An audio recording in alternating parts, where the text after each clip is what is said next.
আসসালামু আলাইকুম এভরিওয়ান। জুমা মুবারক, নতুন বছরের প্রথম সপ্তাহ।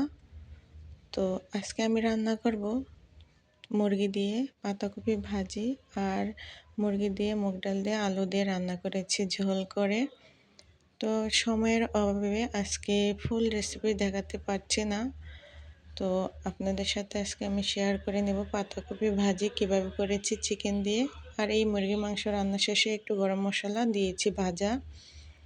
তো পাতাকপি ভাজি করার জন্য এখানে আমি কুচিয়ে নিয়েছি আর এখানে সামান্য লবণ দিয়ে আমি নাড়াচাড়া করে পানি বের করে নিয়েছি। তারপরে ছাঁকনির সাহায্যে আমি চেপে চেপে পানি ছাড়িয়ে নিয়েছি। আর ভেজে রাখা চিকেন আমি আবারও ভেজে নিচ্ছি পেঁয়াজের সাথে। এখানে হলুদ, আদা রসুন বাটা আর জিরার গুঁড়া দিয়ে আমি সামান্য পানি দিয়ে কষিয়ে নেব।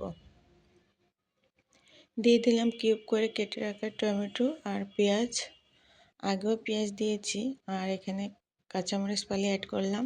তো ভালো করে নাড়াচাড়া করে আমি এখানে পাতাকপিগুলো অ্যাড করব, কারণ আমি পাতাকপি আগে থেকে পানি ছাড়িয়ে নিয়েছি। এখন রান্না করতে তেমন একটা সময়ের প্রয়োজন হবে না। আর যদি পানি না ছাড়ানো হতো তাহলে অনেক সময় লেগে যেত এবং লালচে কালার হয়ে যেত। তো এই পর্যায়ে পাতাকপিটা কিন্তু ভালোভাবে বয়েল হয়ে গিয়েছে। তো কিছুক্ষণ নাড়াচাড়া করার পর আমি সামান্য লবণ অ্যাড করেছি, কারণ লবণ দিয়ে আমি পাতাকপির পানি ছাড়িয়ে নিয়েছিলাম। তো রান্নাটা প্রায় কমপ্লিট। এই পর্যায়ে আমি আর নাড়াচাড়া করব না।